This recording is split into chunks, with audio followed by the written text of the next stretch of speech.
तेज खबर पैनी नजर।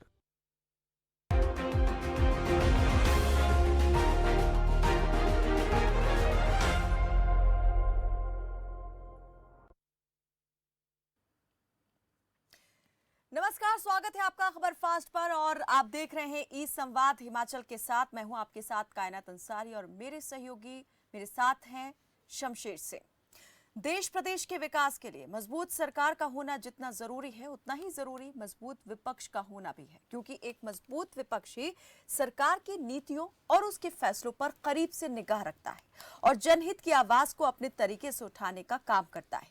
इस वक्त हिमाचल में नेता प्रतिपक्ष के रूप में इस जिम्मेदारी को निभाने का काम कर रहे हैं कांग्रेस नेता मुकेश अग्निहोत्री।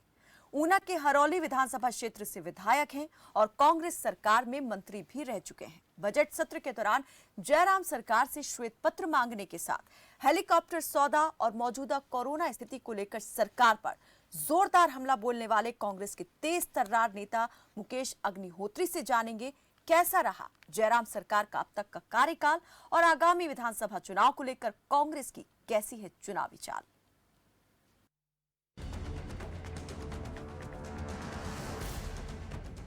मुकेश अग्निहोत्री मौजूदा समय में हिमाचल विधानसभा में सबसे बड़े विपक्षी नेता के तौर पर खड़े हैं और नेता प्रतिपक्ष की जिम्मेदारी निभा रही हैं। मुकेश का जन्म 9 अक्टूबर 1962 को पंजाब के संगरूर में हुआ, लेकिन कांग्रेस में शामिल होने के बाद उन्होंने हिमाचल को राजनीतिक भूमि के रूप में चुना। राजनीति गलियारों में सबसे अधिक सुर्खियों में रहने वाले मुकेश 2003 से लगातार चुनावी दंगल जीत रहे हैं और वीरभद्र सिंह सरकार में उद्योग मंत्री भी रह चुके हैं और सियासत के मंझे हुए खिलाड़ी के तौर पर पहचाने जाते हैं। आज इस संवाद में जानेंगे प्रदेश में विपक्ष कितना मजबूत है।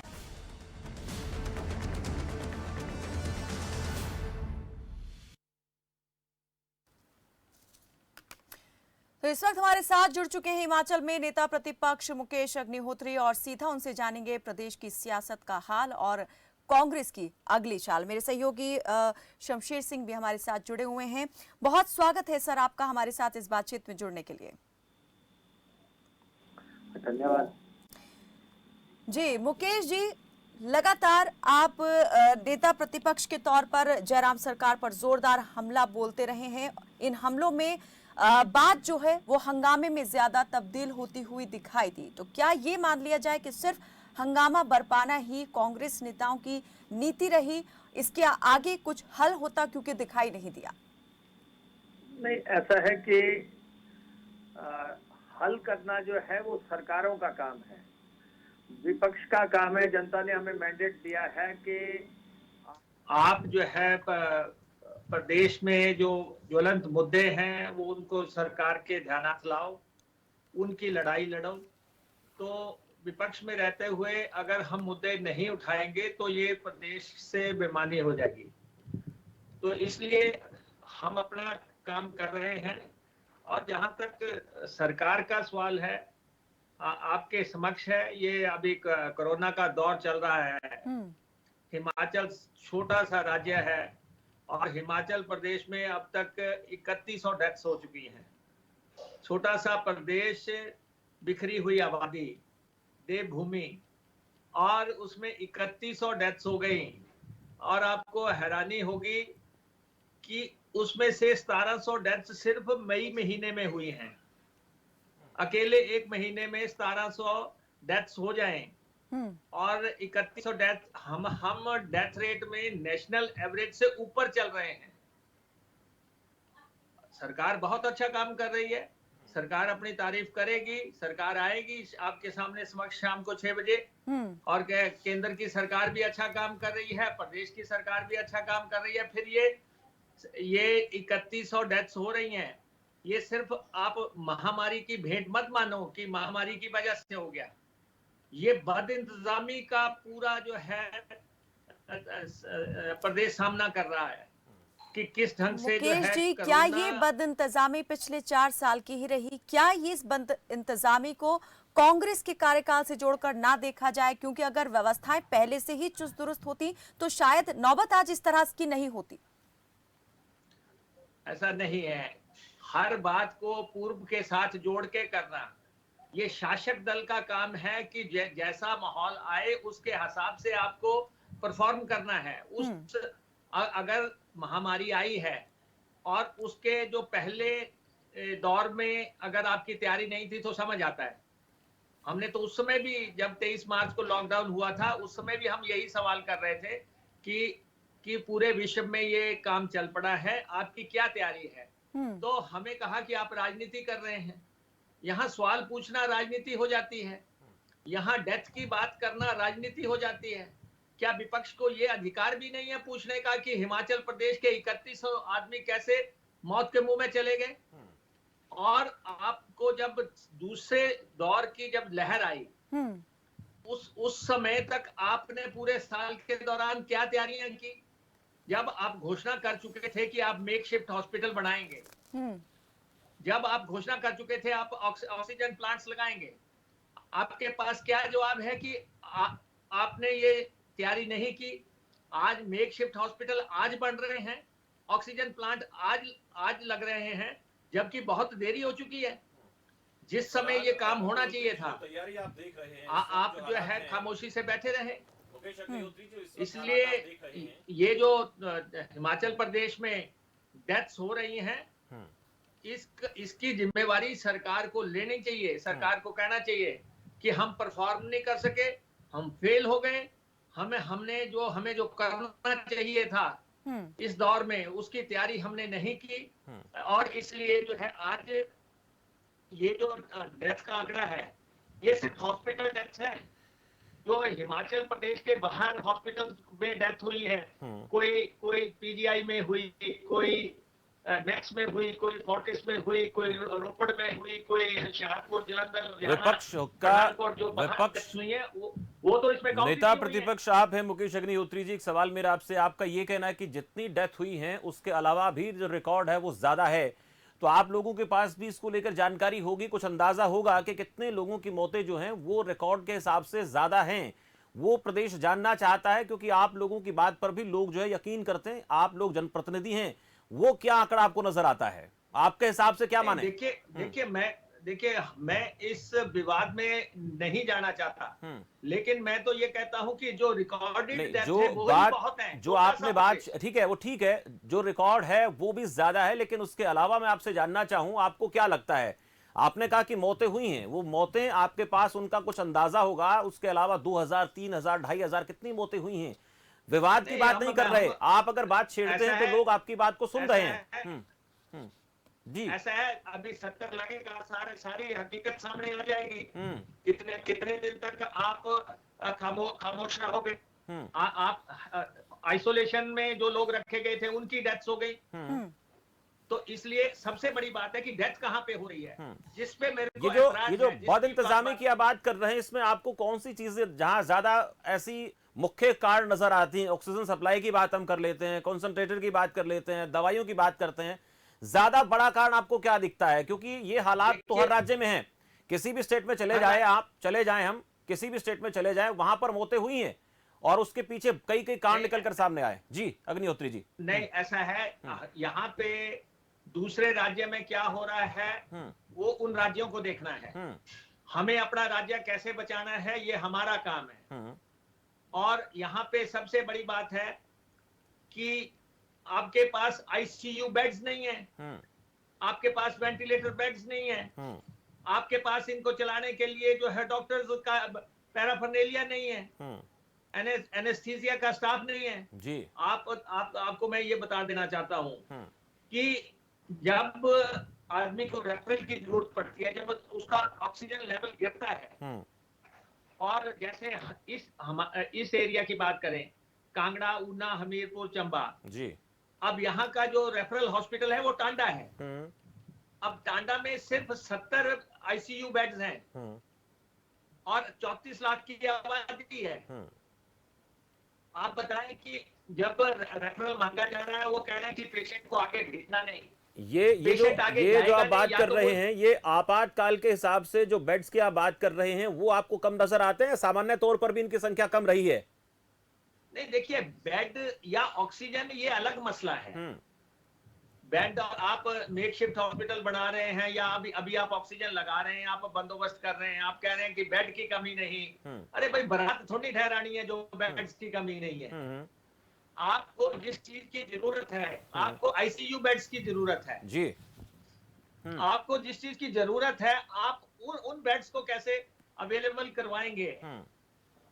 तो अभी जो हमें तो हालात उस हैं बात की आपको है कि- अग्निहोत्री जी, अभी जो हालात फिलहाल जो परिस्थितियां आपको नजर आती हैं, और ये हम देख पा रहे हैं कि कई राज्यों में लॉकडाउन को अनलॉक की तरफ प्रोसेस की तरीके से ले जाया जा रहा है। अभी जो परिस्थितियां आप हिमाचल में देख पा रहे हैं, आपकी पैनी नजर है और आप बारीकी से नजर रख भी रहे हैं, ये जो हालात हैं इस वक्त आपको कहां पर खड़ा हिमाचल दिखाई देता है? क्योंकि आपकी बातें जो इस वक्त मंच के जरिए खबर फास्ट के इस संवाद के माध्यम से आप बात कर रहे हैं, तो सारी की सारी बातें हमें इस बात की भी पूरे इल्म है कि ये सरकार तक पहुंच रही हैं।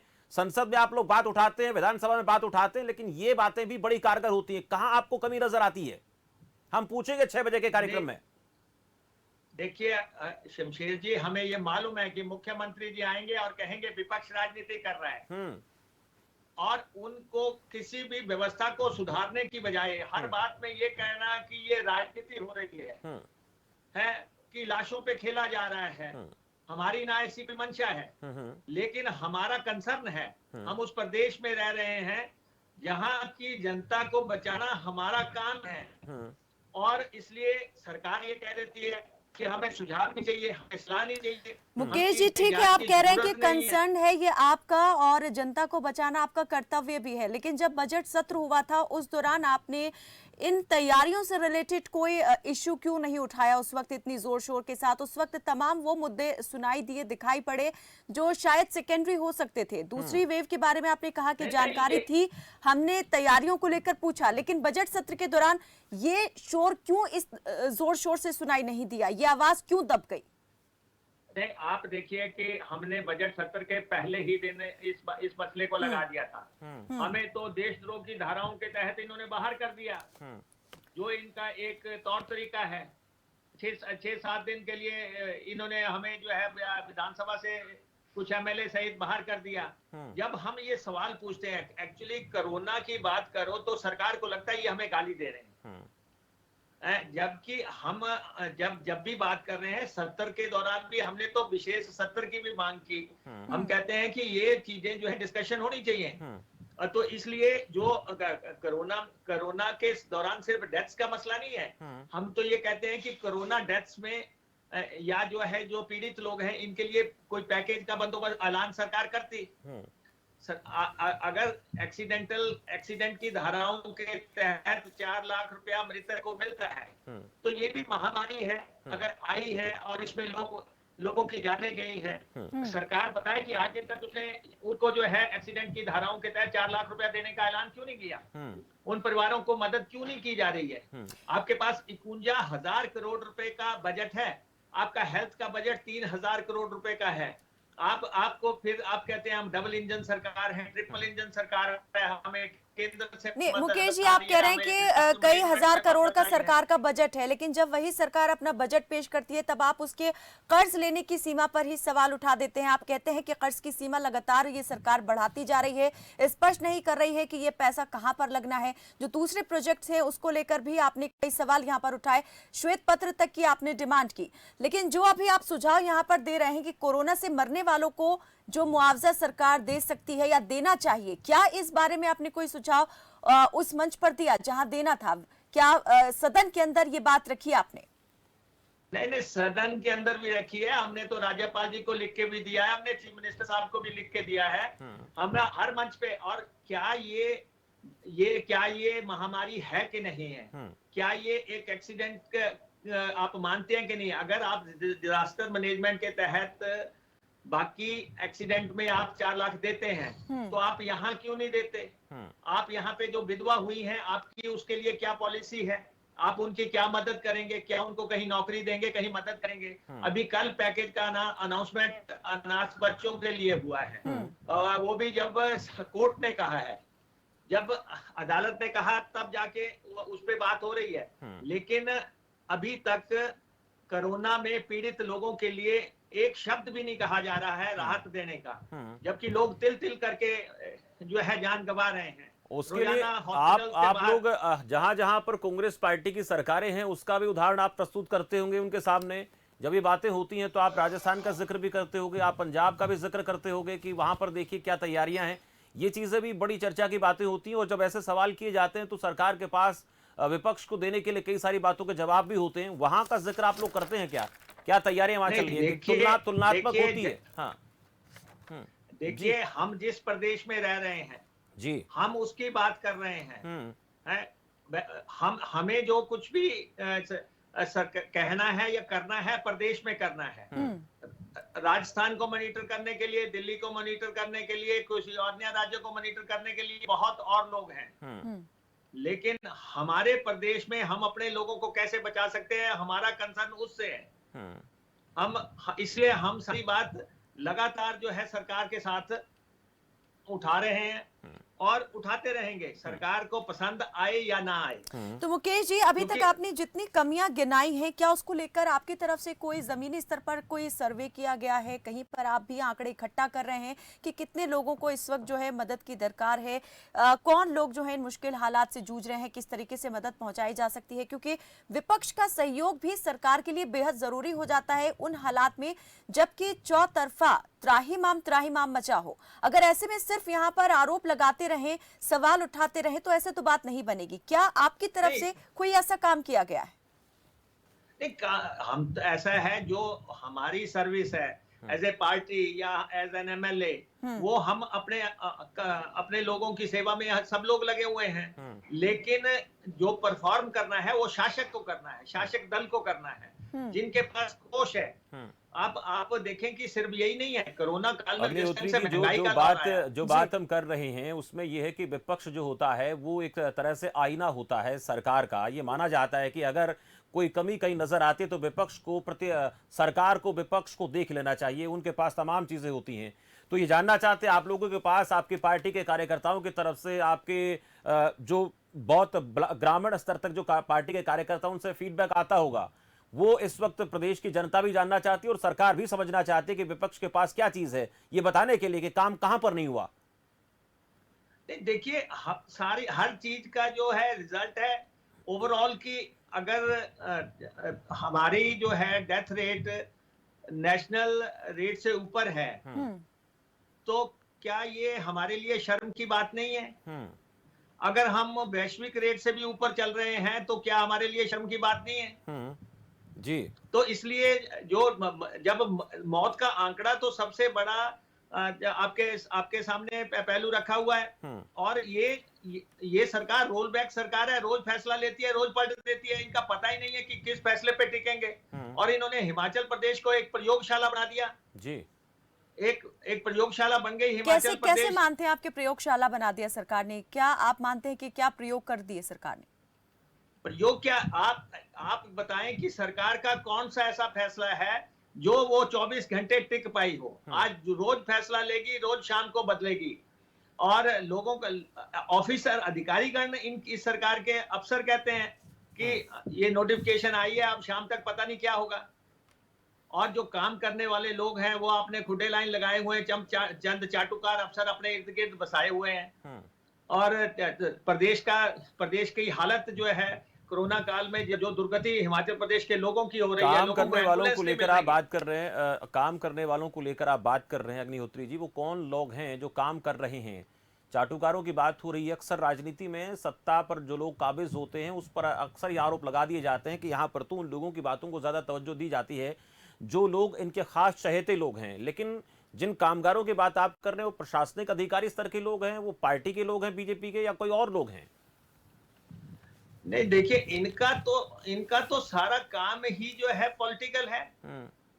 आप देखिए, आजकल कोरोना किटें बांट रहे हैं, उस पे अपनी फोटोएं लगाई हुई हैं। प्रदेश में कर्फ्यू लगा हुआ, उनको बांटने के लिए फंक्शंस कर रहे हैं। आम जनता 20 आदमी से ज्यादा शादी के लिए नहीं लोग लगा सकते। अगर संस्कार के लिए जाना है तब भी आप जो है लोग नहीं लेके जा सकते। लेकिन आपकी कोरोना किटें बांटने के लिए जो है आप फंक्शंस कर रहे हैं। ये कोई तौर तरीका है? आपने कोरोना किट पर चेहरे की बात की, तस्वीर की बात की, तो बात तो सारा यहाँ पर विवाद तो चेहरे का ही दिखाई देता है। कांग्रेस खुद इस विवाद से जूझती हुई दिखाई दे रही है। कला तो यहाँ सारी चेहरे की और पद की दिखाई देती है। कांग्रेस में खुद आज जो है एकजुटता अभी भी दिखाई नहीं दे रही है। क्या आप नहीं मानते हैं कि आज भी कांग्रेस के नेता जो हैं, जिन्हें इस वक्त संयम से और एक साथ होकर के काम करने की जरूरत है, वो खुद ही आपस में एक दूसरे की खींचतान में लगे हैं? नहीं, ऐसा है कि जब पार्टियों में मतभेद या मनभेद कुछ भी चलता रहा हो, लेकिन जिस दल को परफॉर्म करना है हमें तो उनका काम देखना है। अगर उस हिसाब से तो आप देखें मुख्यमंत्री और अपना केंद्रीय भी मंत्री काम जो है, देखिए, अपनी अग्निहोत्री अपनी जी, छवि को भी आप लोगों के बेदाग पास भी- रखना हाँ। बेहद अहम हो जाता है।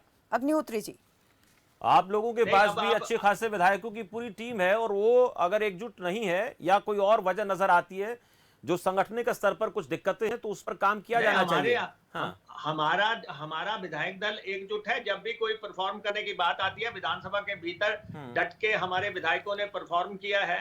इसमें कोई दो राय नहीं है। हमारे विधायक अच्छा काम कर रहे हैं, सब लोग मेहनत कर रहे हैं, और कोरोना काल में जो भी लोगों की मदद की जरूरत है कर रहे हैं। लेकिन अगर कोरोना काल में अगर परिवारों की मदद होनी है तो वो सरकार ने करनी है। अगर कोरोना काल में जो है लोगों के खातों में पैसे डालने थे तो सरकार ने डालने हैं। नहीं, मैं ये बात कहना चाह रहा था कि आपकी ही पार्टी के कुछ लोगों की तरफ से पिछले 4-5 रोज से विवाद बड़ा बखेड़ा खड़ा हो गया है, और उसको लेकर बिल्कुल शमशेर जी इस पर हम बिल्कुल सवाल करेंगे यहाँ पर मुकेश अग्निहोत्री जी से, लेकिन यहाँ एक छोटे से ब्रेक के लिए हमको रुकना पड़ रहा है। बने रहिए आप भी हमारे साथ मुकेश जी, और क्योंकि सवाल इस वक्त बेहद अहम हो जाते हैं, क्योंकि जल्द ही विधानसभा चुनाव जो है वो प्रदेश में होने वाले हैं, और सत्ता बदलेगी या नहीं बदलेगी, विपक्ष जो है किस तरीके से तैयारी कर रहा है, क्योंकि विपक्ष में भी कहीं ना कहीं कलह सुनाई दे रही है। तो इस पर बातचीत हमारी आगे जारी रहेगी। इस संवाद में हमारे साथ बने रहिए, आप देखते रहिए खबर फास्ट।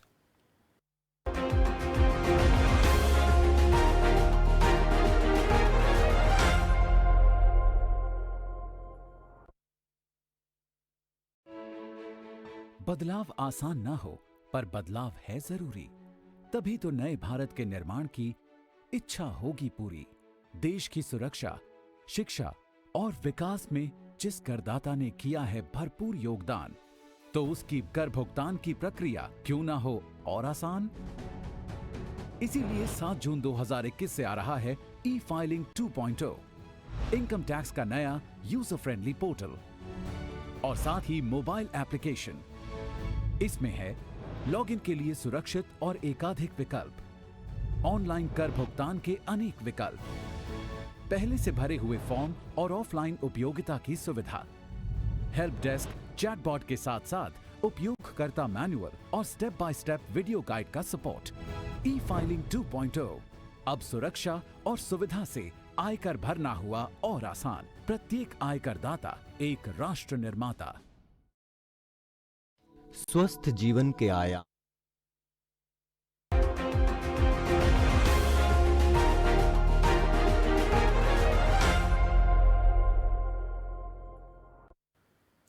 ब्रेक के बाद एक बार फिर से स्वागत है आपका इस संवाद में, और बात हो रही है हिमाचल की। हिमाचल में बैठी सरकार को लेकर बात कर रहे हैं नेता प्रतिपक्ष मुकेश अग्निहोत्री। बहुत स्वागत है मुकेश जी एक बार फिर से हमारे साथ आपका इस बातचीत में जुड़ने के लिए, और मेरे सहयोगी शमशेर सिंह भी हमारे साथ जुड़े हुए हैं। जी मुकेश जी, ब्रेक पर जाने से पहले हमने आपसे सवाल किया था कि अंतरकला जो है वो अभी भी खत्म नहीं हुई है कांग्रेस में, और एक मजबूत विपक्ष होने के साथ आपको ये भी परिचय देना है कि कांग्रेस एकजुट है। लेकिन क्या ये एकजुटता आप मानते हैं कि है या नहीं है? कांग्रेस का विधायक दल बहुत बेहतरीन काम कर रहा है। जितने भी सेशन हुए हैं बहुत अच्छा प्रदर्शन कांग्रेस से विधायक दल रहा है। एमएलए का सबने सहयोग किया है। तो कांग्रेस में कोई ऐसी किसी भी लेवल पे कोई प्रॉब्लम नहीं है। हम उस विधायक दल को लीड कर रहे हैं जिसमें हमारे माननीय नेता वीरभद्र सिंह जी हमें मार्गदर्शन कर रहे हैं, बीच में है, हमारे विधायक दल के सदस्य हैं। तो हमारे को वहां पे कोई दिक्कत नहीं है। लेकिन आज उस दल को आप कह रहे हैं कि हम उस लीड कर रहे हैं या उसके पीछे हैं जिसको लीड कर रहे हैं विधायक दल के नेता वीरभद्र सिंह, यानी कि आप मानते हैं कि दो यहाँ अलग अलग बने हुए हैं गुट?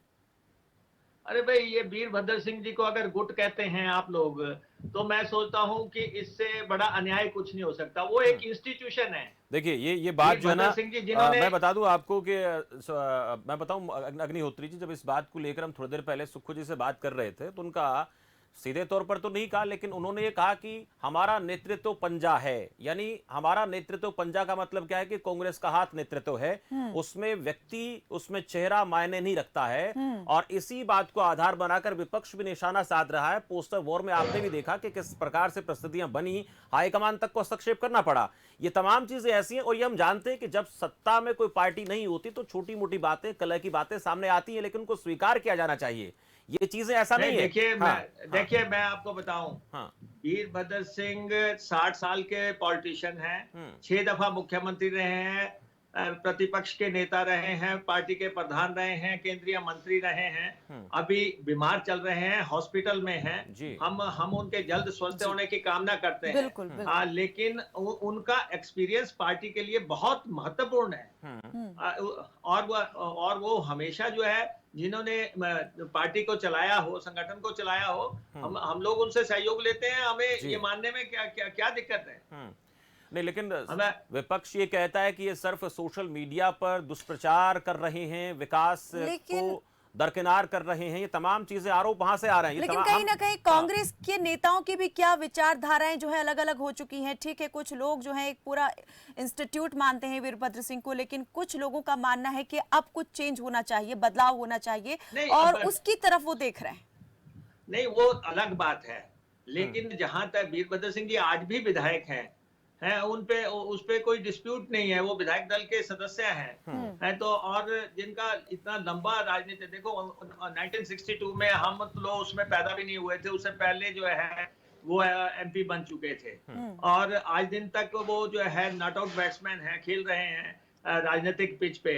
और अभी तो हम यही कहना चाहेंगे कि वो जल्दी से स्वस्थ हो। लेकिन आज की डेट में जो मुद्दे हैं, या कला का मसला नहीं है। सवाल ये है कि हिमाचलियों को बचाया कैसे जाए। नेतृत्व भी बहुत अहम हो जाता है, और अगर नेतृत्व संकट हो तो संगठन किस तरीके से बिखरता है, या बेहतर तरीके से समझ सकते हैं? नहीं, हमारे विधायक दल में सुक्खू जी हमारे सदस्य हैं, हमारे साथ पूरा कोऑपरेट करते हैं। विधायक दल में वो भी एक मेंबर हैं। हम इकट्ठे होकर रणनीति बनाते हैं। कोई ऐसी किसी भी लेवल पे कोई प्रॉब्लम नहीं है। तो इसलिए ये पिछले दिनों ये जो पोस्टर विवाद हुआ था, इसे आप क्या कहेंगे फिर? नहीं, ऐसा है जहां राजनीति होगी वहां विवाद चलते रहेंगे। लेकिन सबसे इंपॉर्टेंट मसला आज के दौर में डिस्कस करने का क्या है? कोरोना डिस्कस करने का है, महंगाई डिस्कस करने का है। लोगों को क्या दिया? आज महंगाई की हालत देख लो क्या हो गई है। आज पेट्रोल जो है 90 रुपए से ऊपर है हिमाचल प्रदेश में। 82 का डीजल जा रहा है। ये मुद्दे बिल्कुल अपनी जगह पर रेलेवेंट हैं, लेकिन इन मुद्दों को उठाने के लिए हमारा बार बार यही एक कहना है कि एक मजबूत विपक्ष की भी बहुत जरूरत है। अगर विपक्ष इस तरह से छिन्न भिन्न हो जाएगा तो फिर ये आवाज तो उठेगी, लेकिन उतनी बुलंद नहीं होगी जितना इसे होना चाहिए। असर उतना दिखाई नहीं देगा। देखिए, ऐसा है, जब तक पार्टी विपक्ष में होती है तब तक धारणाएं इसी तरह बनी रहती हैं। हमारा ये मानना है कि पूरी ताकत से, पूरे फोर्स से जो है सरकार के खिलाफ विपक्ष खड़ा है और मसले उठ रहे हैं। और सरकार परेशानी में अंततः जो है, सिर्फ मैं देखता हूं कि जो उनका अब आचरण है, जो उनका व्यवहार है सरकार का नजर आता है। लेकिन अगर आप बताओ, इन लोगों ने महंगाई के लिए क्या बातें कही थी? आज सीमेंट जो है 425 रुपए का है, आज सरिया 6500-6700 का हो गया। गैस का सिलेंडर 400 का था, वो 900 रुपए का हो गया। ये और दालें सारी 100 रुपए की पहुंच गई है। सरसों का तेल जो है 200 रुपए की बोतल हो गया है। ये महंगाई किसने नियंत्रित करनी है? आप तो कह रहे थे अब महंगाई को लेके आपने जो है बड़े बड़े स्लोगन्स दिए। ये जो उन स्लोगन्स का क्या हुआ? जब आपने कहा था पेट्रोल हम 30 रुपए देंगे, 35 रुपए देंगे, आज उनकी बात करो तो कहते हैं राजस्थान में कितने का बिक रहा है, पंजाब में कितने का बिक रहा है। अरे भाई, केंद्र ने नियंत्रित करना है पेट्रोल डीजल जो है आपको बैरल किस रेट से मिल रहा है। ये जो चुनौतियां आप बता रहे हैं, ये जो महंगाई की बात आप कर रहे हैं अग्निहोत्री जी, ये जो पिछले कुछ रोज में कुछ जगह पे चुनाव हुए, उसमें निकाय चुनाव भी रहे, उसमें निगम के चुनाव भी रहे, पंचायत चुनाव भी हुए, वहां पर लोगों ने जो प्रदर्शन किया उससे बिल्कुल क्लियर साफ सुथरा जो है ये जनाधार नहीं साबित हो रहा कि यहां पर कांग्रेस पार्टी को लोगों ने स्वीकार कर लिया है कि बीजेपी को पूरी तरह से नकार दिया है। वो चीजें दिख नहीं रही हैं। अगर जनता के सामने चीजें जा रही होती तो सब कुछ साफ हो गया होता। नहीं, देखिए, ये 2022 में पता लग जाएगा कि क्या ऊंट किस करवट बैठता है। लेकिन नगर निगम में आपके सामने 2 नगर निगम हमने बनाए हैं जी। सिटिंग सरकार है जहाँ दिल्ली केंद्र में इनकी सरकार है, प्रदेश में इनकी सरकार है, इसके बावजूद 4 में से 2 नगर निगम हम बनाने में कामयाब हुए हैं। और उसके बाद जो है ये इश्यूज जो है महंगाई, बेरोजगारी, कोरोना, मसला 50% रह गया सर। वो जो 2 की बात हम कर रहे हैं तो 2 बाय 2 हो गया ना। 50% एक तरफ लोग हैं, 50% एक तरफ लोग हैं। ये 22 का इंतजार तो सब कर रहे हैं कि 22 में क्या होगा, लेकिन उससे पहले कुछ सेमीफाइनल होते हैं। उस सेमीफाइनल में लगता है कि मैच टाई हो गया है। देखिए, जैसे ही विधानसभा चुनावों की अनाउंसमेंट होने दो, बस आप इंतजार करो। विधानसभा चुनाव के अनाउंसमेंट के बाद आपने देखना कि प्रदेश में कैसा माहौल बनता है। ये सारे मुद्दे एकदम से आज तो सरकार अपने दबाव से, दम से, प्रेशर टैक्टिक्स से, कई सरकारों के पास 3600 हथियार है, वो कर रही है। इसलिए महंगाई को महंगाई नहीं बोलने देते। आपका जो राशन की स्कीम हिमाचल प्रदेश में थी उसका भट्ठा बैठ गया।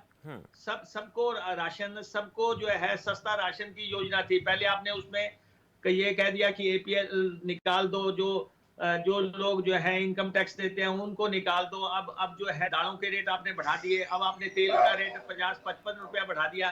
तो लगातार महंगाई आपने वहां भी कर दी। ये जो परिस्थितियां हैं अग्निहोत्री जी, ये जो हालात हैं, ये हालात पिछले 1.5 साल की बात करें तब ज्यादा बिगड़े हैं, ये सभी जानते हैं। तो क्या ये कोरोना संकट है या सरकार की तरफ से नीतियां जो बनाएगी वो इसके जिम्मेदार है? मैं केंद्र सरकार की बात भी करूंगा आपसे, मैं राज्य सरकार की बात भी करूंगा, तमाम अन्य स्टेट्स की सरकार की बात भी हम करेंगे। क्या वजह आपको दिखती है इसके पीछे कि ये सब क्यों बढ़ रहा है, क्या कारण है? सवाल हम पूछेंगे, 6 बजे पूछेंगे, जरूर पूछेंगे। जवाब क्या आता है वो आप भी देखेंगे, लेकिन क्या कारण देखते हैं आप इसके पीछे, वजह क्या दिखती है? अभी आपने निगम चुनाव में भी कांग्रेस की जीत की बात की, तो ये जीत भी क्या इसी बात का नतीजा रही कि कोविड के कारण जो परिस्थितियां बनी है उसकी वजह से लोगों में नाराजगी सरकार के प्रति बढ़ी और कांग्रेस को लेकर जो है वो एक विश्वास जगा? नहीं, देखिए, इस सरकार से लोग टोटलिटी में दुखी हैं, ये माने या ना माने। ये नॉन परफॉर्मिंग गवर्नमेंट है। ये इस सरकार से ओवरऑल जो है प्रदेश की जनता आहत हो रही है, क्योंकि जो चीजें की जानी चाहिए कोरोना में भी, मान लिया कि मैंने जैसे कहा फर्स्ट लहर में डेथ्स हो गई तो लोगों ने कहा कि जी अभी आया था, लेकिन उसके बाद जब आपने मेकशिफ्ट हॉस्पिटल नहीं बनाए, जब आपने ऑक्सीजन का प्रबंध नहीं किया, तो दूसरे में भी आपकी वही स्थिति बन गई और पहले से भी ज्यादा खतरनाक बन गई। फिर आप महामारी में कोई पैकेज नहीं कर रहे हैं। फिर सबसे बड़ी बात है जो आज कहीं ऐसा तो नहीं है अग्निहोत्री जी, ऐसा तो नहीं है कि 5 साल में 5 साल तू वाली स्थिति हिमाचल में बहुत बार देखी गई है। 2017 की बात करूं, 2017 में आप विकास बनाम विलाप की लड़ाई की बात करते थे। आप खुद कहते थे कि विकास बनाम विलाप की लड़ाई है, लेकिन उसके बाद हुआ क्या? नहीं, देखिए, इसमें हमारे 21 के आसपास एमएलए आए हैं, एक अच्छा नंबर है ये विपक्ष का। ये नहीं, ये तो फिर अपनी बात को बेहतर साबित करने के लिए अग्निहोत्री जी बोल दिया जाता है। मैं आपसे बात कर रहा हूं 2017 में जब आप चुनाव प्रचार करते थे तो आप ही कहते थे ना कि विकास बनाम विलाप की लड़ाई है। विलाप का मतलब आप समझते हैं। ये जो हुआ था उसके बाद परिस्थितियां क्या हुई? 21 और 44 का अंतर, बड़ा अंतर होता है। नहीं, देखिए, हम सत्ता से बाहर थे, हम उस सरकार पे लगातार ये आरोप लगाते थे। जो बातें इन्होंने कही कि हम करेंगे, अब उन वायदों को पूरा करें ना। अब उन वायदों को पूरा करने ये का कौन टाइम से ऐसा तो आपको नहीं हो लगता है गया। कि वायदे पूरे नहीं हुए हैं, क्योंकि ये जो परिस्थितियां बनी हुई हैं ये बिल्कुल इस तरह की हैं कि इस बारे में ना तो किसी ने सोचा था और ना ही सोचा जा सकता था। ये बिल्कुल नए तरीके के वक्त में बिल्कुल। हम प्रवेश कर चुके हैं और हर रोज एक नया चैलेंज जो है वो सामने होता है, लोगों के लिए भी और सरकारों के लिए भी, प्रशासन के लिए भी। तो ऐसे में अभी जो है वो तैयारियां किस तरीके की आपको लगता है कि हो पाई हैं और होने वाली है? नहीं, देखिए, सबसे बड़ा कंसर्न तो है, आपने सेकंड टाइम लॉकडाउन किया हुआ है। अब लोगों के खातों में पैसे डालने की बात थी। जिन लोगों के पास खाना खाने के लिए पैसे नहीं है, जो लोग बेरोजगार हो गए हैं, आपको हैरानी होगी कि हिमाचल प्रदेश में 3000 के आसपास लोग जो है फंदा लगा चुके हैं, जान गंवा चुके हैं, क्योंकि उनके पास खाने को रोटी नहीं है, उनकी नौकरी छिन गई है। तो 3000 एक बहुत बड़ा आंकड़ा वो भी सामने आ रहा है। और फिर आप जो है, आपने अगर नाई की दुकान बंद की, या आपने मोची की दुकान बंद की, आपने जो है टेलर की दुकान बंद की, आपने या दूसरे लोगों की दुकानें बंद की, आप उनके खातों में कुछ तो पैसा डालो जी। किसी के खाते में तो पैसा डालो। कल्याणकारी सरकारें होती किसके लिए हैं? आपने किसी वर्ग विशेष को ना कोई बिजली का बिल माफ किया आपने, ना आपने बच्चों की फीस माफ की है। कोई तो बता दें कि हमने ये जो है कदम उठाया है। कोई भी राहत भरा कदम जो है सरकार की तरफ से उठाया जाता तो समझ आता कि सरकार लोगों की मददगार सरकार है। सरकार ने कोरोना पीड़ितों की मदद की है, सरकार ने जो लोग प्रभावित हुए हैं उनकी मदद की है। ऐसा कोई फैसला सरकार कर नहीं रही है। और जबकि लोगों ने दिल खोल के दान दिए हैं, लोगों ने, बच्चों ने अपनी गोलकें तक तोड़ के जो है सरकार की मदद की है। आपके सामने है कि अभी देखो कि सरकार ने 2 दिन का कर्मचारियों का वेतन काटा, और उसके बाद पेंशनधारियों के पेंशन काटी, फैमिली पेंशन वालों की पेंशन काटी। और अब मुख्यमंत्री जी एजेंसी हायर कर रहे हैं पब्लिसिटी के लिए, कि सरकार की छवि निखारने के लिए अब एजेंसी हायर कर रहे हैं करोड़ों रुपए लगा के। भाई, क्या छवि निखारनी है? यहाँ लोग मातम मना रहे हैं, लोग मर रहे हैं। आप अपनी छवि निखारने के लिए एडवर्टीजमेंट दे रहे हैं कि ऐसे लोग चाहिए जो सरकार की छवि में निखार ला सकें। लेकिन अग्निहोत्री जी, आपने तमाम सरकार के फैसलों पर सवाल उठाए, लेकिन क्या आप इस फैसले की सराहना नहीं करेंगे कि जो वैक्सीनेशन है वो काफ़ी तेज़ी से किया गया? हिमाचल में अभी तक बहुत अच्छा जो है वो देखा जा रहा है वैक्सीनेशन, और दूसरी तरफ अपने ऑक्सीजन प्लांट जो हैं वो बहुत तेज़ी के साथ हिमाचल ने लगाए। देखिए, मुझे लगता है कि आप हमसे बहुत दूर बैठे हैं और आपके पास सूचनाएं जो है सही ढंग से इन्होंने पहुंचाई नहीं है। वैक्सीनेशन प्रोग्राम की स्थिति ये है कि प्रदेश सरकार के पास वैक्सीनेशन लगाने के लिए डोजेस नहीं है। आपने 18 से 44 का खोल दिया, और आपके पास जो है अब जो है आप लगाते हैं 2000 को लगेगा, 2200 आदमी को लगेगा। और ऐसा अगर इस ढंग से वैक्सीनेशन होने लगी तो इसके लिए तो 5 वर्षीय योजना चाहिए। एक छोटा सा प्रदेश है 70 लाख की आबादी का। ये वैक्सीन को लेकर विवाद होता रहा है। कभी इस वैक्सीन को लेकर ये बात होती है कि वैक्सीन जो है कारगर नहीं है, वैक्सीन नहीं लगवाएंगे। उसके बाद जब वैक्सीनेशन शुरू होता है तो फिर ये बात सामने आती है कि वैक्सीन जो है नहीं, वैक्सीन की आपूर्ति की जानी चाहिए। ये क्या कहानी है? ये ऐसा क्यों होता है? ये चीजें जो है वो लोगों के बीच में गलत जाती हैं। बार-बार एक ही मुद्दे को अलग-अलग तरीके से उठाता हुआ सुनाई दिया। देखिए, हिमाचल प्रदेश में ये कोई विवाद नहीं था। हिमाचल प्रदेश में ना ये मसला उठा है। डे 1 से हम कह रहे हैं कि वैक्सीनेशन का मास्टर प्रोग्राम आप घोषित करें, मास्टर प्लान बनाए, रोड मैप बनाए कि आप किस ढंग से वैक्सीनेट करेंगे। लेकिन आपके पास जो है अब जो दूसरी डोज लगनी है 18 से 45 साल से ऊपर वाले को, आप कह रहे हैं कि 16 हफ्ते के बाद लगेगी। टालने का काम है। एक बहुत अहम बात मैं आपसे पूछना चाह रहा हूँ अग्निहोत्री जी, आप से मैं जानना चाह रहा हूँ कि इस वक्त देश में वैक्सीन की किल्लत है, वैक्सीन की आपूर्ति अभी नहीं हो पा रही है पूरी। अगर आप लोग सत्ता में होते और यही हालात आपके सामने होते, और इस वक्त सबसे जरूरी चीज है वैक्सीन को इंपोर्ट करना, वैक्सीन का उत्पादन करना, कोई आप लोगों के पास ऐसी मास्टर योजना है जो आप जनता को बताना चाहते हैं? क्योंकि देखिए, अगर आप सरकार के सामने सवाल करेंगे तो आप फिर वही बात होगी, आपको कहा जाएगा कि आप जनता में भ्रम फैला रहे हैं, गलत बातें बता रहे हैं। लेकिन जनता इस वक्त आपको सुन रही हिमाचल की, आप लोगों के पास ऐसा कोई रोड मैप कि वैक्सीन को लाया जाए 1-2 महीने में सारा काम कंप्लीट हो जाए, इसको लेकर क्या तैयारी है, ताकि हम ये सवाल हम भी पूछेंगे आपके पास तैयारी क्या है, अगर ऐसा है तो फिर क्या होना चाहिए? देखिए, वो आज तो पत्रकारिता दिवस है, हिंदी पत्रकारिता दिवस है जी। आज का दिन जो सवाल करना है वो पक्ष से किया जाए, सरकार से किया जाए। नहीं, मैं विपक्ष सवाल से- नहीं पूछ रहा पत्रकार मैं आप भी रह प्लान की चुके बात हैं, कर रहा हूं। पत्रकारिता का जीवन हाँ, आपने भी जिया है, आप भी बेहतर तरीके से समझ सकते हैं कि सवाल जो है इसलिए कहाँ कहाँ इसलिए कैसे मैं पूछे जाते हैं। इसलिए मैं आपको ये कहना चाहता हूं कि वैक्सीन का जो है हाइपोथेटिकल क्वेश्चन है कि अगर हम होते, हम है नहीं है, हम सत्ता में नहीं है, नहीं, ये किंतु परंतु की बात नहीं है। जिनको करना है उन्हीं को करना है। मैं तो सिर्फ ये जानना जिनको चाह रहा हूं करना कि एक प्लान एक बताइए, सकारात्मक सुझाव आपकी सुझाव तरफ दे से भी सकते आ हैं सकता है। इस वक्त इस मंच के आप जरिए। देखिए, ऐसा है 7 करोड़ वैक्सीन आपने बाहर भेज दिया और आपके पास ये भी पता है कि आपके पास कुल मिला के दो कंपनियां हैं जो कि 7 करोड़ डोजेस पर मंथ बनाएंगी। तो आपको उस हिसाब से प्रोग्राम की अनाउंसमेंट करनी चाहिए थी ना। आपने 18 से 44 की अनाउंसमेंट कर दी। अब आपके पास देने को इंजेक्शन नहीं है। आपने लोगों को जो है कंप्यूटर के आगे, नेट के आगे बिठा दिया। लोग मोबाइल लेके बैठे हैं, कहीं पे नेट नहीं है और सारा दिन बच्चे लगे हुए हैं, खुल जा सिम सिम, खुल जा सिम सिम, और जो है 2 मिनट में जो है वो पोर्टल बंद हो जाता है, 1.5 मिनट में पोर्टल बंद हो जाता है। लोग इस ढंग से तो लोग 1 साल तक इसके आगे बैठे रहेंगे। आखिर ये सूचना इंफॉर्मेशन टेक्नोलॉजी में बात आप कर रहे हैं। इस सूचना और जनसंपर्क विभाग आपके पास भी रहा जब आप सरकार में थे। हिमाचल प्रदेश में वैक्सीन की बात करते करते बात भी आ गई है कि हिमाचल प्रदेश में नेट की सेवाएं, इंटरनेट की सेवाएं बहुत ज्यादा प्रभावित हो रही हैं, जिससे ना तो बच्चे पढ़ पा रहे हैं ठीक से। इसको दुरुस्त करने के लिए क्या होना चाहिए, क्योंकि आपने भी विभाग संभाला है और ये समस्या बहुत पुरानी है।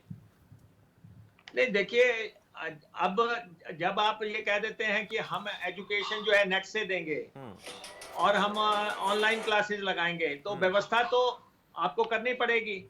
अब अगर 1.5 साल से 1 साल से बच्चे स्कूल नहीं गए हैं, तो कुछ लोगों के पास जो है नेट नहीं है, कुछ के पास स्मार्टफोन नहीं है, वो प्रैक्टिकल दिखते हैं। सरकार ने घोषणा की थी आप स्मार्टफोन देंगे, लोगों को दें। आप बच्चों को सब बच्चों को स्मार्टफोन दें, जो किया जा सकता है। ऐसा नहीं है कि व्यवस्थाएं ही चरमरा गई हैं, आपके पास पैसा ही नहीं है। आप जो है भारी भरकम कर्जा ले रहे हैं। 51,000 करोड़ का आपका बजट है, उसके बाद आप जो है अब तक 23-24 हजार करोड़ का कर्जा ले चुके हैं। बाय द एंड जयराम जब सत्ता से बाहर होंगे 5 साल पे, उस समय तक आप 80-85 हजार करोड़ रुपए का कर्जा हिमाचल प्रदेश पे छोड़ देंगे। जितना कर्जा आज दिन तक के सारे मुख्यमंत्रियों ने लिया, अकेले जयराम उतना कर्जा अकेले ले जाएंगे। तो इसलिए भारी भरकम कर्ज उठाना, फिर कहना कि हम डबल इंजन सरकार हैं, हम ट्रिपल इंजन सरकार हैं, हमें केंद्र से मदद हो रही है, और आप फिर कर्ज को आप, जैसे आपने पहले सवाल किया है शुरू में, कर्ज को आप रिफ्लेक्ट ही नहीं कर रहे हैं कि आपका जो बजट की शॉर्टफॉल होगी उसको किससे पूरा करेंगे। आप बजट बुक में यहां तक नहीं लिख रहे हैं कि हम कर्ज लेके जो है शॉर्टफॉल को पूरा करेंगे। आप कर्ज भी ले रहे हैं, बताना भी नहीं चाहते हैं, छुपा रहे हैं, आंकड़े छुपा रहे हैं। इतना भारी भरकम कर्जा लिया। क्या मानते हैं आप मुकेश अग्निहोत्री जी की सरकार की तरफ से जो फैसले लिए गए, जो कदम उठाए गए, ये किस और बढ़ रहे हैं, प्रदेश को किस और ले जा रहे हैं? प्रदेश को दिवालियापन की तरफ तो ले जा ही रहे थे, लेकिन प्रदेश के लोगों का इस ढंग से हालत खराब कर देगी ये सरकार। ये और सिर्फ आप ये कहते रहें कि ये सब कुछ कोरोना की वजह से हो गया, हर चीज को एक ही भेंट कर दें कि सब कुछ कोरोना की वजह से हो गया। आपके नेशनल हाईवे बनने थे, आपने कहा था हम 69 नेशनल हाईवे बनाएंगे 65,000 करोड़ से। एक नेशनल हाईवे नहीं बना। कब बनेगा नेशनल हाईवे? हवाई अड्डे बनाने की बातें की थी, कब हवाई अड्डे बनेंगे? रेल लाइनें बनाने की बात की थी, रेल लाइनें नहीं बनी। जो भी आपने बड़े इंडस्ट्रियल मीट की और कहा 1 लाख करोड़ रुपए का हमें जो है लोग आ रहे हैं यहाँ पे पूंजी निवेश करने। इनको अब मुख्यमंत्री जी आएंगे पूछना इन्वेस्टमेंट प्रमोशन सेल का क्या हुआ जी, 1 लाख करोड़ रुपए के निवेश का क्या हुआ। इतनी बड़ी बड़ी बातें आप करते रहे हैं प्रदेश में। एक और बड़ा मसला है हिमाचल की राजनीति में अग्निहोत्री जी, नशे का जो मसला है वो हम देख रहे हैं। पिछले काफी समय से खबरें भी सामने आ रही हैं कि बहुत ज्यादा मात्रा में नशा यहाँ पर जो है पकड़ा भी जाता रहा है, बहुत ज्यादा लोग इसका इस्तेमाल भी कर रहे हैं। हिमाचल जो है वो टॉप 3 में आ गया है नशे के कारोबार में। और ये जो मसला है ये बहुत पुराना है, इसको कंट्रोल करना बहुत जरूरी है। ये जो मसला है इसको कैसे हल किया जाना चाहिए, ये आपके सरकार के कार्यकाल में भी रहा है, अब भी वैसा ही है। नहीं, हम तो कह रहे हैं कि नशे के सौदागरों के खिलाफ आप जितना भी स्ट्रिंजेंट कानून बढ़ा सकते हैं आप बढ़ाएं। जिसको भी आप इसमें हल्की फुल्की भी इन्वॉल्वमेंट पाते हैं आप उस पे एक्शन करें। ये सरकार को खुली छूट है कि आप पूरी ताकत से, हम तो साथ हैं, हम बार बार कह रहे हैं कि ये जो माफिया पे लगाम लगाना, माफिया जो है सिर्फ नशा ही नहीं है, यहाँ पे खनन माफिया किस तरह से काम कर रहा है। एक ही बात कहेंगे कि जी हाँ आपके इसमें में भी था, आपने लीजें दी। अरे भाई आप सत्ता परिवर्तन हो गए, 3.5 साल आपको बैठे हुए हो गए, आप जो है इतने बड़े पैमाने पे रेवेन्यू का लॉस हो रहा है, चोरी हो रही है, दो पूरा स्वां के चैनलाइजेशन प्रभावित हो गई, 1350 करोड़ रुपया उसकी चैनलाइजेशन में लगा था। सारा स्वां अजगर की तरह निगल गया माफिया, लेकिन आप उन पे एक्शन नहीं कर पा रहे हैं। वन माफिया दंत नारा है, आज शराब के ठेके बंद है, आप देखो पैग सेल हो रही है, घर घर शराब बिक रही है। यानी देवभूमि जो है, देवभूमि पर ये जो रैकेट अपना काम कर रहे हैं ये बहुत खतरे का संकेत है, और इसमें सत्ता पक्ष और विपक्ष दोनों को जिम्मेदारी से काम करना पड़ेगा। ड्रग माफिया की बात हम करें, नशे के कारोबारियों की बात करें, तो जब चुनाव आता है तो विपक्ष आप पर आरोप लगा देता है कि ड्रग रैकेट आप छोड़कर चले गए। अब सत्ता इनके, तो आप लोग इनको ये कहते हैं कि इनको कंट्रोल करना चाहिए, या दोनों पार्टियों के बीच में, इस चक्की के दो पार्टों के बीच में जनता पिस रही है। एक युवा जो है जिसको रोजगार चाहिए उसको नशे की तरफ धकेला जा रहा है। ये चीजें बड़ी महत्वपूर्ण है। कोई एक सटीक प्लान क्यों नहीं बन पा रहा कि ये जो समस्या है तो जड़ से खत्म राजनीतिक हो? इच्छा शक्ति दिखाओ आप, हम आपके साथ हैं, आप राजनीतिक इच्छा शक्ति दिखाओ। लेकिन जिस ढंग से बेरोजगारी यहाँ पे खड़ी हो गई है, 14-15 लाख बेरोजगार हो गया है। कोरोना काल में 3-4 लाख लोगों की नौकरी छूट गई है, जो कि डिफरेंट स्टेट से यह है प्रदेश में वापस एक आ आखिरी गए हैं। सवाल मैं आपसे पूछना चाहूंगी, अभी दूसरी वेव जो है वो थम रही है और उम्मीद करते हैं कि ये पूरी तरीके से खत्म हो जाए, तीसरी वेव की जो बात हो रही है वो ना आए, लेकिन क्या आपको लगता है कि तैयारी जो है वो पूरी कर ली है सरकार ने? ऐसा है, दावे करने के लिए जो मर्जी कहते रहे। अभी आप कह रहे थे कि ऑक्सीजन प्लांट लगाए, बहुत अच्छा किया। कब लगा रहे हैं आप ऑक्सीजन प्लांट? आपने कब अनाउंसमेंट किया था? आप कह रहे हैं मेकशिफ्ट हॉस्पिटल बन रहे हैं, कब बना रहे हैं आप? और आपने 1 साल पहले अनाउंसमेंट की थी, जब वेव पूरी तरह हावी हो गई उस समय जाके आप कह रहे हैं कि हम जो है मेकशिफ्ट हॉस्पिटल बना रहे हैं। और ये मेकशिफ्ट हॉस्पिटल जो है जिस समय बनने चाहिए थे, तो जो है राहत मिलती लोगों को। आप तो जब अब ऑक्सीजन प्लांट अब लगेगा जब आप कह रहे हैं कि वेव ढीली होने जा रही है, तो इसलिए हर काम जो है समय पे हो तो अच्छा लगता है। हिमाचल प्रदेश में बहुत कुछ करवा लिया है। छोटा सा सवाल मेरा आपसे कि 2022 में ये संभावित है कि विधानसभा चुनाव होंगे। पिछली बार आपने मिशन रिपीट नाम दिया था, लेकिन वो नहीं हो पाया, आप लोगों की तरफ से प्रयास हुआ। लेकिन इस बार जो अंतर है 21-44 का है, कहाँ अपने आपको देखते हैं? 21-44 है, क्या ये कोई किधर जाएगा? टारगेट आप भी लेकर चल रहे हैं कि इस बार कितनी सीट मिशन रिपीट जो है किया उम्मीद क्या है? हुआ? ऐसा है कि ये जो नारे थे, आत्मनिर्भर भारत, विश्व गुरु बनने की बातें, 5 ट्रिलियन की बातें, अच्छे दिन की बहुत हुई, महंगाई की मार, और ऐसी बातें, 36 तरह के जुमलेबाजी हुई। और वो एक दौर था। अब केंद्र की सरकार भी आज 7 साल पूरे हो गए, बना रहे हैं 7 साल। सबको पता है ये तानाशाही के 7 साल हैं, अहंकार के 7 साल हैं, असंवेदनशीलता के ये जो 7 साल हैं। और अब जो है मुद्दे क्या हैं? मुद्दे हैं कि कोरोना में आपने प्रदेश में हालत क्या है, जब लोगों को कफन नहीं मिल रहा है, लोगों को जो है चिता नहीं मिल रही है, लोगों को एम्बुलेंस नहीं मिल रही है, लोगों को ऑक्सीजन नहीं मिल रही है। फिर उसके बाद लोगों की मदद किसी पैमाने पे नहीं हो रही है, महंगाई सिर चढ़ के बोल रही है, प्रदेश का कोई काम विकास का हुआ नहीं है, कल्याण की बात नहीं हो रही है, गरीब की सेवा का एजेंडा जो है साइड पे चला गया है, किसान सड़क पे जो है चलाते रह गए। अब परिस्थितियां बड़ी अलग से हैं। और तो बिल्कुल आपको लगता है कि ये जो हालात बने हैं ये कहीं ना कहीं आप पक्ष के जो है फेवर में जाएंगे, पक्ष में जाएंगे, और सरकार को मुश्किल हो जाएगा इनका जवाब देना और वापसी करना। चलिए बहुत बहुत शुक्रिया मुकेश। इन हालातों में जयराम सरकार डूब के रहेगी और 2022 में कांग्रेस की सरकार बनेगी। तब जाके लोगों को जो है थोड़ी राहत का जो है संभावना बनेगी। आज हिमाचल प्रदेश के लोग बहुत गुस्से में हैं और बहुत आहत हैं, दुखद हैं कि आज ऐसी सरकार चलिए, हिमाचल बिल्कुल प्रदेश आपदा में है अफसर जो है जिसने- वो बात सामने जरूर जिसने- आई थी, लेकिन इस आपदा में लगता है सभी अफसर अपना अपना खोज रहे हैं। बहुत बहुत शुक्रिया मुकेश अग्निहोत्री जी हमारे साथ इस बातचीत में जुड़ने के लिए और अपना कीमती समय यहाँ हमें देने के लिए। तो ई संवाद लगातार जारी है, हिमाचल के साथ बातचीत हो रही है, पक्ष के साथ भी और विपक्ष के साथ भी। परिस्थितियां जो हैं वो अनुकूल नहीं है, लेकिन इन प्रतिकूल परिस्थितियों को भी अपने अनुकूल बैठाने में हर कोई जो है वो पेच लड़ा रहा है और कोशिश में जुटा हुआ है कि ये परिस्थितियां उसे फायदा पहुंचा जाएं। लेकिन ये हालात किसके लिए अनुकूल होते हैं और किसके लिए प्रतिकूल, ये समय ही बताएगा। फिलहाल मुझे दीजिए इजाजत और मेरे सहयोगी शमशेर सिंह को दीजिए इजाजत और आप देखते रहिए खबर फास्ट। नमस्कार।